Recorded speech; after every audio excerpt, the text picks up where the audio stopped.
जय चितवाहन बाबा। तो बहन जी आप कैसे हैं और आपका बच्चे कैसे हैं? तो मैं एक जितिया व्रत की कथा सुनाने जा रही हूँ जो पूरे 9 दिन लगातार सुनना चाहिए। जब जितिया व्रत के दिन आ जाती है तो ये कथा जरूरी सुनना चाहिए, 9 दिन लगातार सुनना चाहिए, क्योंकि ये जो जितिया व्रत है पुत्र के लंबे के आयु के लिए माँ करती है और पूरे दिन निराजल निराहार रहती है। तो चलिए कथा की ओर चलते हैं। एक गांव में एक देवरानी एक जेठानी थी। देवरानी और जेठानी थी तो जेठानी का ब्याह का 5 वर्ष हो गया था, लेकिन उसका कोई संतान नहीं था। वो बड़ी दुखी रहती थी। उसे लगता था कि चलो मेरा संतान नहीं है, क्या करें, हो जाएगा। लेकिन उसका जब देवर का ब्याह हो गया, देवरानी आई, तो 1 साल भी पूरा नहीं हुआ और एक बच्चे का जन्म दी। जब बच्चे का जन्म दी तो उसका जेठानी जो थी बहन जी वो जल भुन गई। उसे लगने लगा कि अरे मेरा देवरानी का कैसे बच्चा हो गया और मेरा कोई बच्चा नहीं हुआ। आखिर मैंने भगवान को क्या बिगाड़ा था। अब वो बार बार कोशिश करती रही कि बच्चा को हम कैसे मार दें, बच्चा को मार देंगे तो मेरे जैसा ये भी हो जाएगी। कोई काम करती है और आके बच्चा को दूध पिलाती है, उसी बहाने 10 मिनट बैठ जाती है, कहती है मेरा बच्चा रो रहा है, हम उसको तेल लगाएंगे, मेरा बच्चा सुसु कर दिया तो उसको हम कपड़ा चेंज करेंगे। उसी में ये उलझी हुई रहती है। इसका बच्चे को तो हम अवश्य मार देंगे। धीरे धीरे समय बीतता गया और बच्चा के 2 महीना हो गया। जब 2 महीना हो गया तो आश्विन माह आया, तो सप्तमी का दिन आया, तो उसकी सास बोली कि अरे बहू हमें आज व्रत रखेंगे, जरा साफ सफाई रसोई घर में कर देना और बढ़िया से बिना लहसुन प्याज का भोजन बना देना, शुद्ध शुद्ध भोजन बनाना, कोई तामसी भोजन नहीं बनाना। छोटी बहू कहती है कि माँ जी क्या व्रत कीजिएगा? तो अरे बहू तुम्हारा तो बच्चा छोटा है, हम खैर जितिया व्रत करेंगे जिसमें संतान की लंबे आयु होती है। छोटी बहू बोली कि माँ जी हम भी करेंगे व्रत, मेरा भी बच्चा छोटा है तो क्या, और इस बार नहीं करेंगे तो आगे साल मालो मास लग जाएगा, तो हम व्रत कैसे करेंगे, इसीलिए हम व्रत कर लेंगे। सास बड़ी खुश हो गई और कहती है कि चलो मेरा बहू जो है वो व्रत करने को लिए कह रही है, तो चलो बहू व्रत कर लो। कहती है कि माँ जी आप कहाँ स्नान करने जाइएगा? तो अरे बहू हम तो गंगा जी जाएंगे स्नान करने। माँ जी आप गंगा जी जाइएगा स्नान करने? तो हाँ ठीक है माँ जी, हम भी साथ में चलेंगे। जरा जल्दी जल्दी खाना बना के और नहाए खाए जाके नदी में कर लेंगे। सास और बहू जल्दी से बहू खाने बनाई और खाना बना के, और सास और थोड़ा अगल बगल के अड़ोस पड़ोस के लोग जाने लगे। तो अपने जेठानी से कहती है कि दीदी थोड़ा बाबू के देखते रहिएगा, बाबू अभी सोया हुआ है। बोली कि ठीक है जाओ, प्रेम से स्नान करके पूजा पाठ करके अच्छे से आ जाना, बाबू को हम देखते रहेंगे। नहाई खाई था दीदी, सास और बहू और पड़ोसन कुछ लोग जाने लगे। तो पड़ोसन कहते हैं कि अरे आपका छोटी बहू भी की है जितिया? तो हाँ ये भी करेगी। बड़ी प्रेम से जा के बेचारी नदी में नहाई, अबक चबक के भगवान के लोटा में जल लेके अर्घ भी दी, गंगा के घाट के पूजा की और पूजा पाठ करके घर आई। जो भी भोजन बना के गई थी, सास बहू जेठानी सब मिलकर भोजन की। शाम हुआ तो शाम में भी बड़े प्रेम से भोजन बनाए और सब लोग खाए, सरगी भी किए। जब सवेरा हुआ तो अपने जेठानी से कहती है कि दीदी, माँ जी कह रही है कि ये व्रत जो है, व्रत में काम नहीं किया जाता है, तो आप भोजन बना देंगे। जेठानी बोली कि हाँ हाँ क्यों नहीं, हम बना देंगे भोजन, कोई बात नहीं, तुम लोग व्रत में हो। बड़ी प्यार से पूरे दिन काम की जेठानी।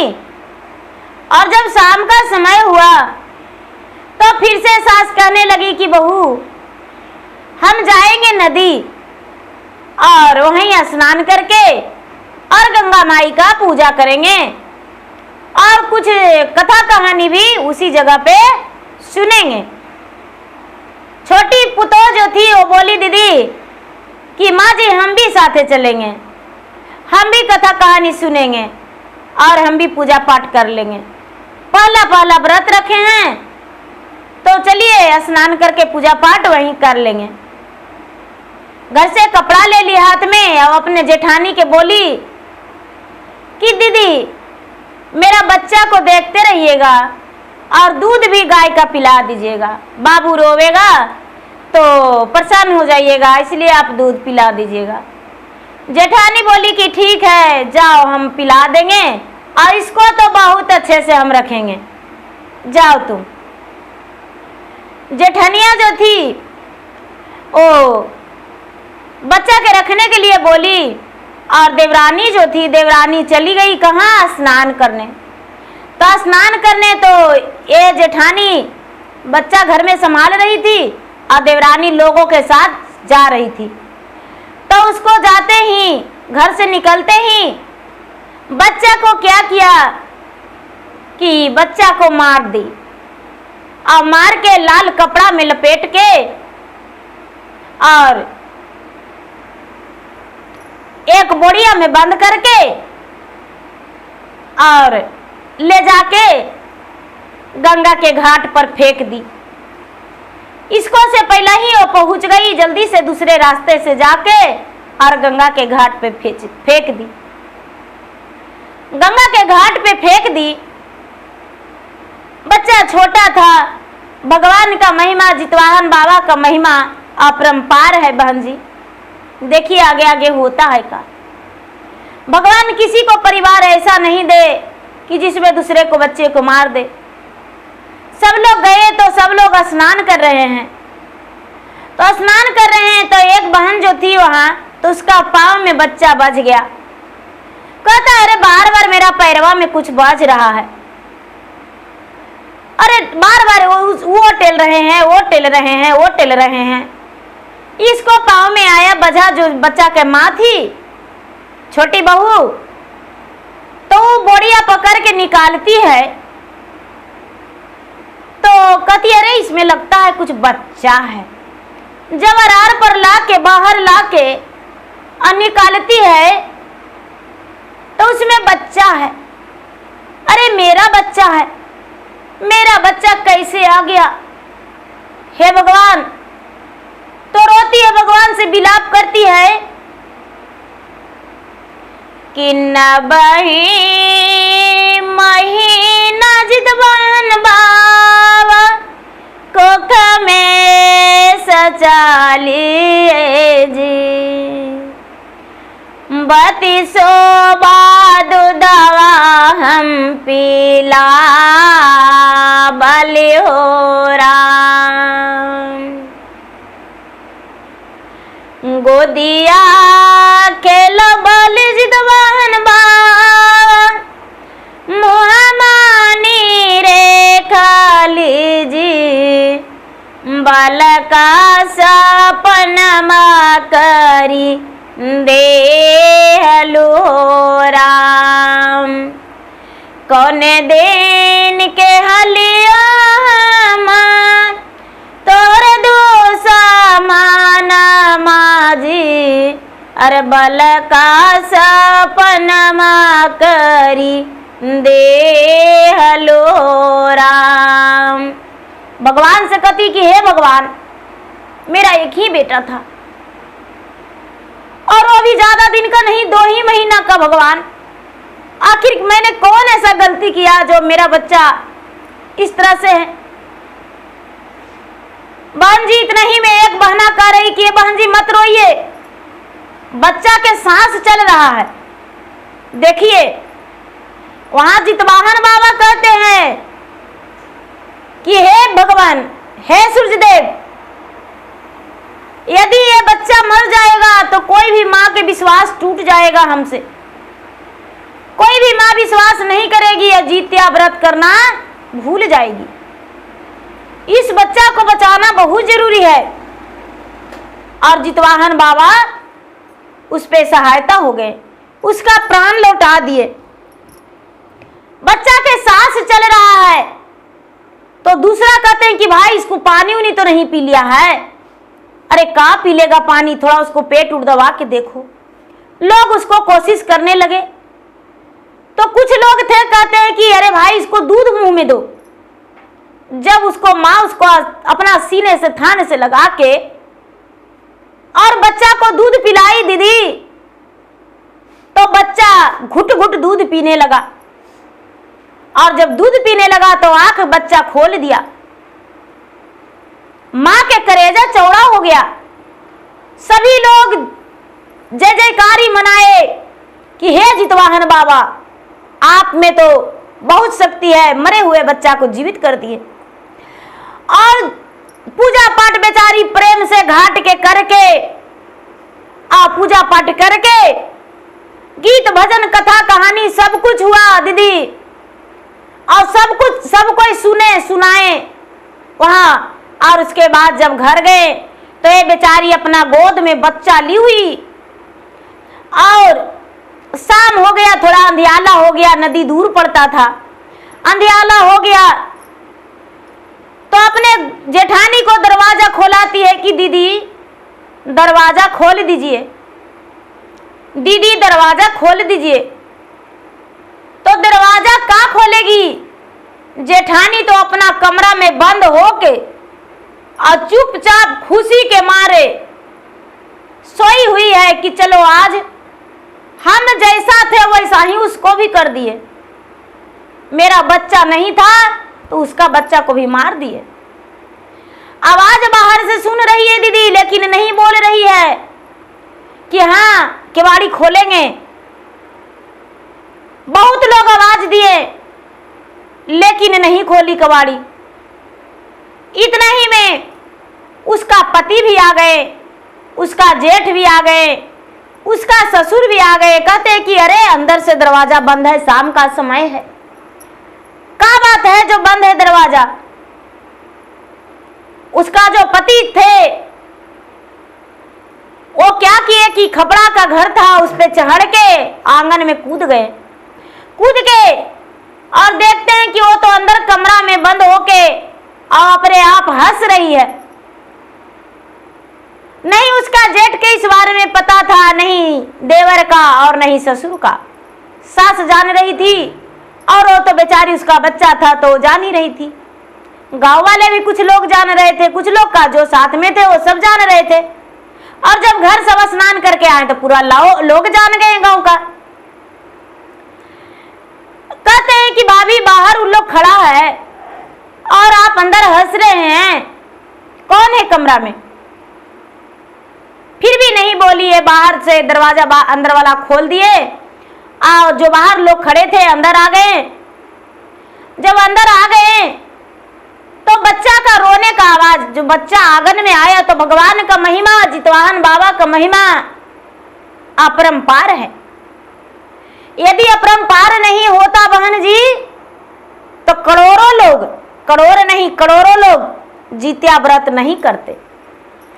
जित्या तो वे अंदर से सोचती है कि अरे उसका बचवा को हम मार दिए हैं, फिर भी बच्चा रो रहा है, कहाँ कैसे रो रहा है। दरवाजा खोली और कहती है कि अरे तुम बच्चा के लेके गई थी, हम घर में खोज रहे थे कि बाबू कहाँ है, लौट के आके लेके चल गई थी। बेचारी देवरनिया तो सारी राज जानी, बेचारी का तो विपत पड़ गया था, लेकिन भगवान उसको प्राण को लौटा दिए बच्चा को। कहती है कि हाँ दीदी, हमको लगा कि आप खाना वाना बनाने में व्यस्त हो जाइएगा, इसीलिए हम बच्चा को लेकर गए थे।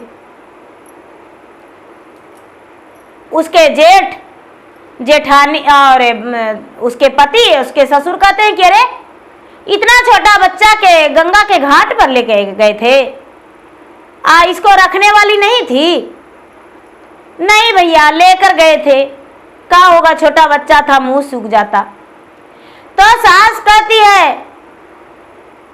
कि कते छल कैला पुतहु, कते बुधिरा चल से बाबुआ के मारी गंगा में दहा बलु राम, के पुतहु बाबुआ के मारी गंगा में दहा बलु राम।